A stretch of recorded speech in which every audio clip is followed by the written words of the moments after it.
Hello everyone, welcome back to J chemistry. और आज हम डिस्कस करेंगे कि हम CSIR नेट एग्ज़ाम को कैसे पास कर सकते हैं। उसके लिए सबसे पहले हमें जानना ज़रूरी है कि एग्ज़ाम का पैटर्न कैसा होता है, किस तरह से उसमें क्वेश्चन पूछे जाते हैं, किस पोर्शन से कितने क्वेश्चन आते हैं, और सबसे बड़ी बात CSIR नेट को क्रैक करने के लिए हमें कौन कौन सी बुक को रेफ़र करना चाहिए। तो चलिए थोड़ा इसके बारे में जानते हैं।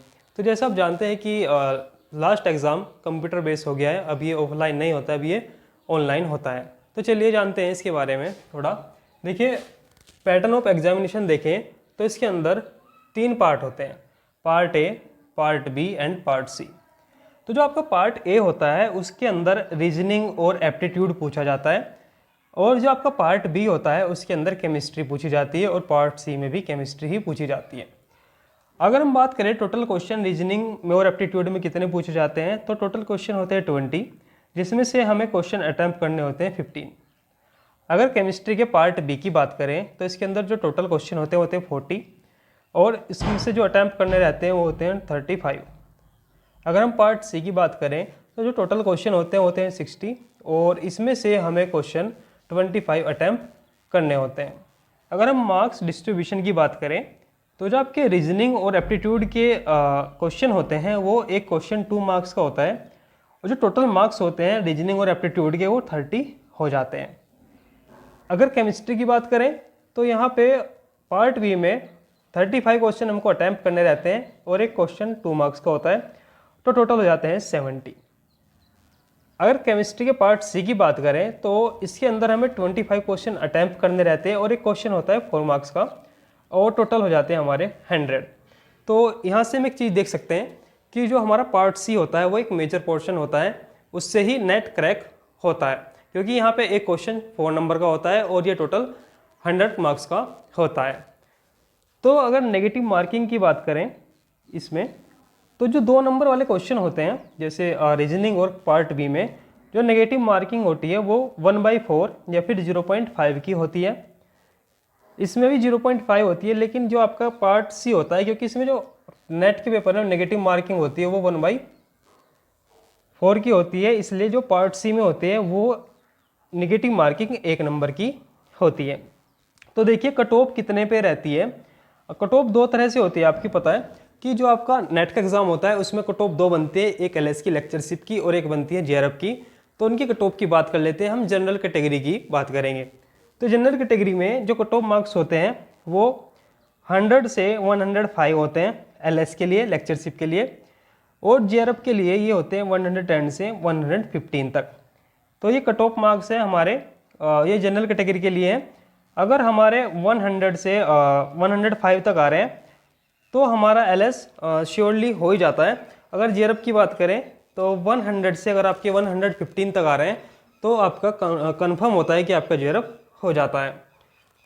अगर हम इसमें देखें कि कौन से सब्जेक्ट में कितने क्वेश्चन और कहाँ से किस टॉपिक से पूछे जाते हैं, तो हमने इसको डिस्कस किया है। तो देख लेते हैं कि हमारे कौन से जो टॉपिक है वो ज़्यादा इम्पोर्टेंट है नेट और नेट के लिए। तो देखिए, इनऑर्गेनिक की बात करें तो यहाँ पे जो कोऑर्डिनेशन नंबर है, कोऑर्डिनेशन केमिस्ट्री है, वो आपकी अबाउट 20 से 24 मार्क्स पूछी जाती है।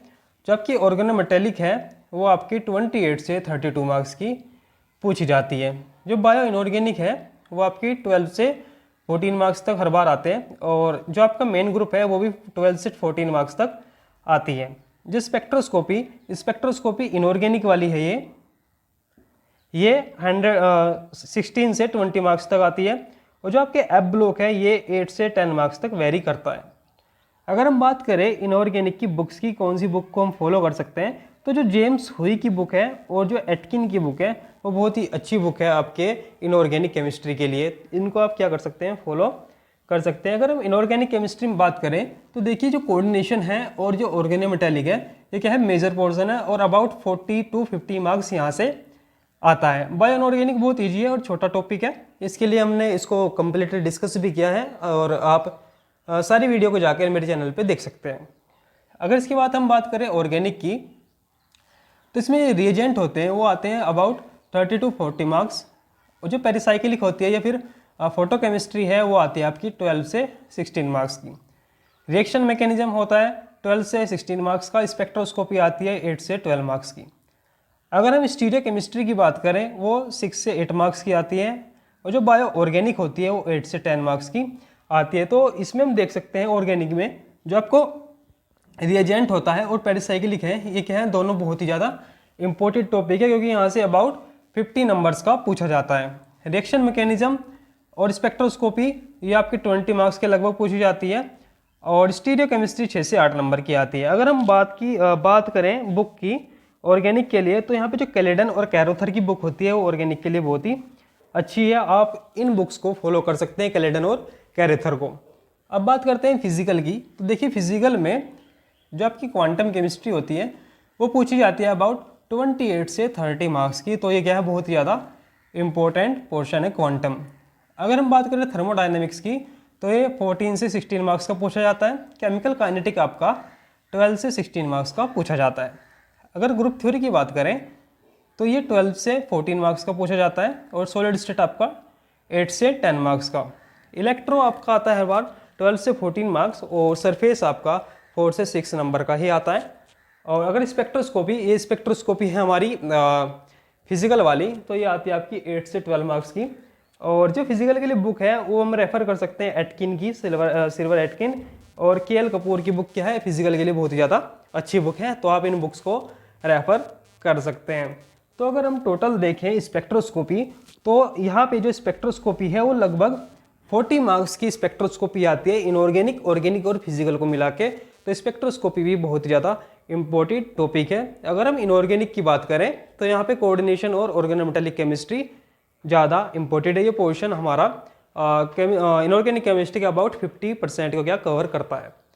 ऑर्गेनिक में बात करें तो रिएजेंट और पेरिसाइक्लिक बहुत ही अच्छी टॉपिक है, इनसे ज़्यादा मार्क्स का पूछा जाता है। तो ये सब था हमारा मार्क डिस्ट्रीब्यूशन के बारे में कि कौन से टॉपिक से कितना पूछा जाता है। और कट ऑफ तो वो 100 से 115 तक अगर आपके मार्क्स आ रहे हैं तो आपका LS या फिर GRF पक्का हो जाता है।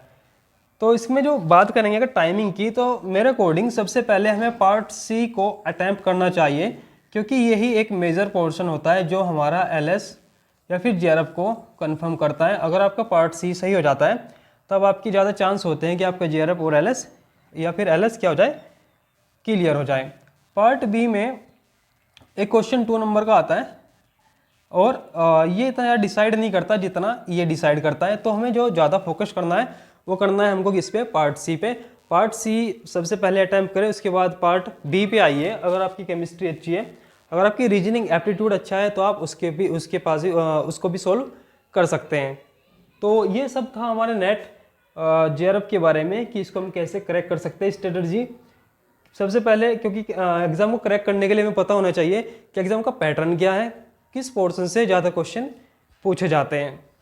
देखिए, और लास्ट टाइम से क्या हो गया, ये जो हमारा नेट का एग्ज़ाम है वो कंप्यूटर बेस कर दिया गया है, अब ये ऑफलाइन नहीं होता है। तो आप इन मार्क्स को ध्यान में रखते हुए कि किस टॉपिक से कितने नंबर का पूछा जाता है, हम उन्हीं टॉपिक्स को ईजिली क्या करें, इनको रिवाइज करें, इनको अच्छे से प्रिपेयर करें। क्योंकि अगर हमारे ये टॉपिक्स क्या होंगे, ज़्यादा अच्छे होंगे, तो हमारी ज़्यादा पॉसिबिलिटी होगी कि हमारा नेट और GRF क्वालिफाई हो जाए। सो it's all about mark distribution and the pattern of examination. So if you like this video, please share and subscribe my channel. Thank you.